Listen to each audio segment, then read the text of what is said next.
What's going on, everyone? It's the Notorious Base, and we're back today with Uiro Mochi. Uiro Mochi is actually pretty tough, as he only has 36 grenades inside of his inventory, and actually nothing else, not even health items. So, this is a guide, and I hope you enjoy.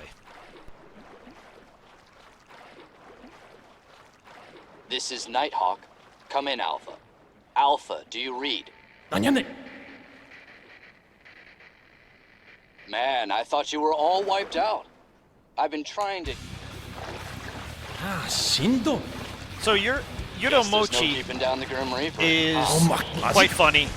He loves to say omakitsu, which is like sweet, toward the front gate of sweet RPD. and like, Pick I you forget, up it's there. like sweet and enjoyable.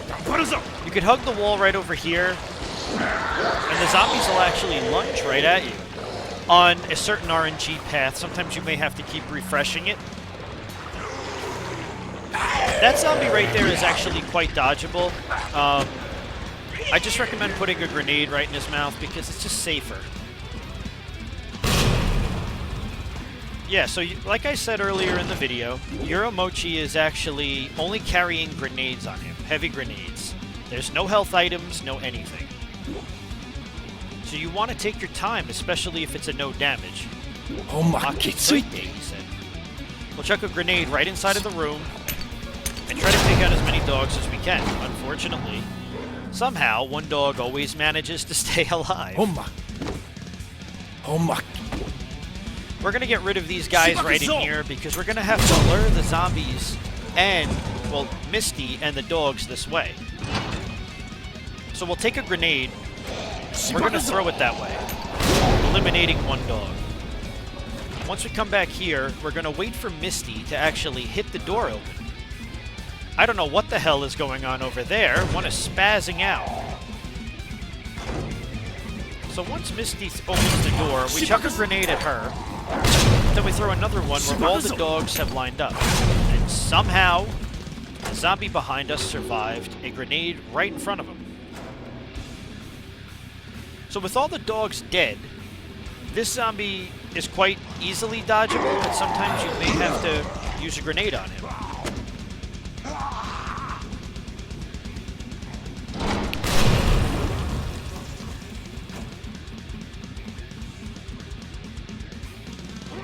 So this area right here is Dodge 101. You're going to want to come right down the stairs, swing past the first one, go all the way to the corner, and then come straight up. If you do that too quickly, the gentleman in the black outfit will grab you and cause you to waste a grenade right away. But going to the back of that hallway actually makes the difference. Now with the G-Mutants we all know are just pains in the asses no matter what difficulty or whatever we're doing. So we're going to actually lure this one, pull him back, and then he'll go underwater. And then we'll be able to run around the creatures in the water. The G-Mutant here will grab us. And we'll introduce him to the taste of a heavy grenade. And we'll move on. Once you're grabbed and you use a grenade or any sort of self-defense item, you have basically an immunity for a couple of seconds to get away. Now this area right here could pose quite a problem. Depending on where the zombie is located, you never want to hug to the right wall. You always want to stay outward to the left. Because that zombie, you could attempt to dodge right past him, but 9 times out of 10, he will bite you.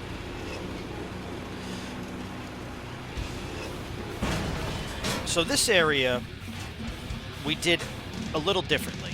What I decided to do was I actually ran at the zombie. In doing so, I was granted immunity. When I ran past these two zombies, I made sure I got grabbed by a second. Getting grabbed by a second one is important because sure, you used 2 grenades, but now we got through there unscathed.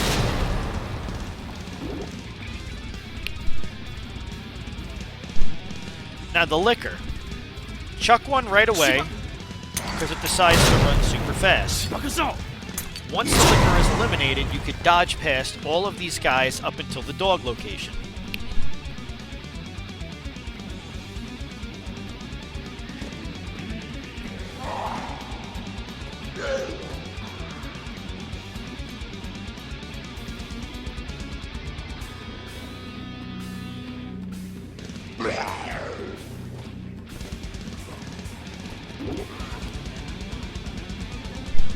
So now that we've reached the higher platform, and we're going to be heading to the sewers, you want to angle your grenade correctly in this room. Make sure it takes them all out. We don't want any stragglers walking around to have to waste an extra grenade. Once we come up here to the sewers, this is where life gets tricky. So this is my actual path that I decided to take. You're going to run up, and right by this mirror on the police car, you'll pull back. That'll lure a couple of those zombies out of that location. There will be one on your hard left. Put the grenade right in his mouth, and you'll have immunity to just run right through.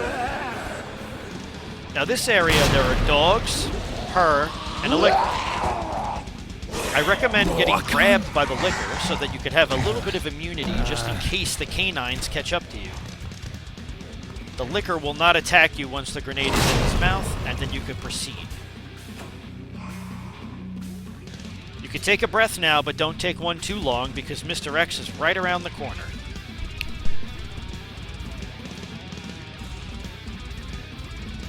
Tuck a grenade at his feet. Then chuck one more grenade. By putting Mr. X on his knee, we get a 30 to 60 second chance to get a little bit of distance from him. With Uiro Mochi, you always want to make sure that the zombie is facing Uiro Mochi's front side. We chuck a grenade in here, but we want to be careful on how many we use, but we need to get past. That was a very good dodge and a very lucky one at that. What the hell, Hunk? So, you're late for extraction. Going around this way is a very good tactic. Unfortunately, in this run, it did not work. The guys at the top usually, this zombie was already walking past and we could run right through. Unfortunately, it didn't do what we wanted. In this area, usually you could dodge this zombie. It's all about placement, and unfortunately in this run, the zombies were just in a little bit of different locations. Here we're going to take a break and we're going to walk. We want to make sure that we walk through this area and also listen for Mr. X. There is a licker in this room, so we want to just take it easy. We hear Mr. X, but if he's too far of a distance away from us, he will appear upstairs.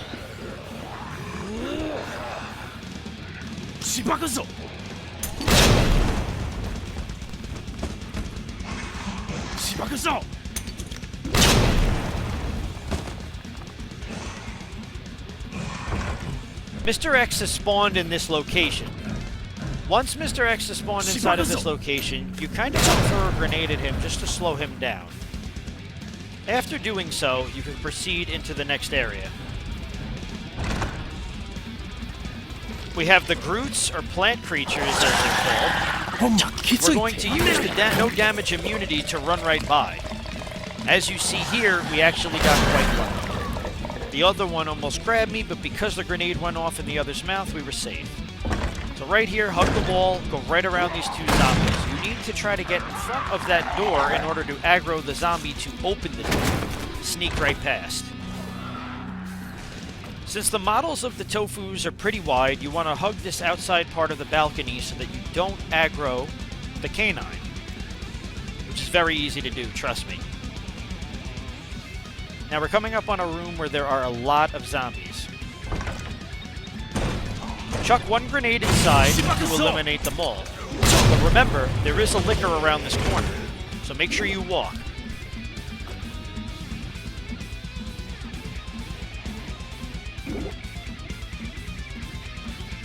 Now, self-defense items do absolute shit on stairs, so you want to make sure you take that guy out. Don't worry about your grenade count. We're going to run right behind the G-Mutant and avoid the dog as well, which is a tough dodge but can be done with practice. Hunk, time's up. He basically says, you know, just go. I'm not gonna just leave. And Shibakuso is literally just destroy, so he's not really making too much sense, but it kind of fits the mold. So this is the toughest part. The ending. We're going to run directly in. The G-Mutant will grab us.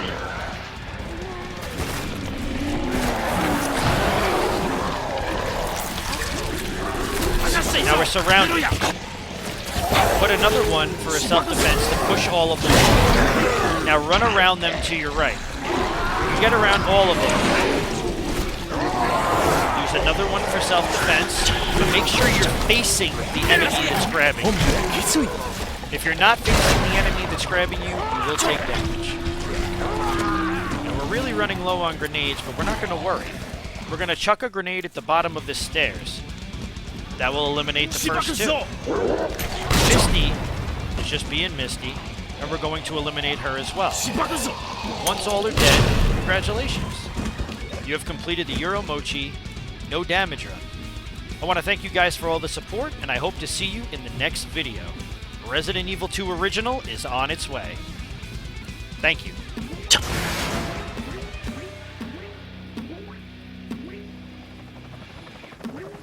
Ah, Shindo. I wanted to meet the Grim Reaper.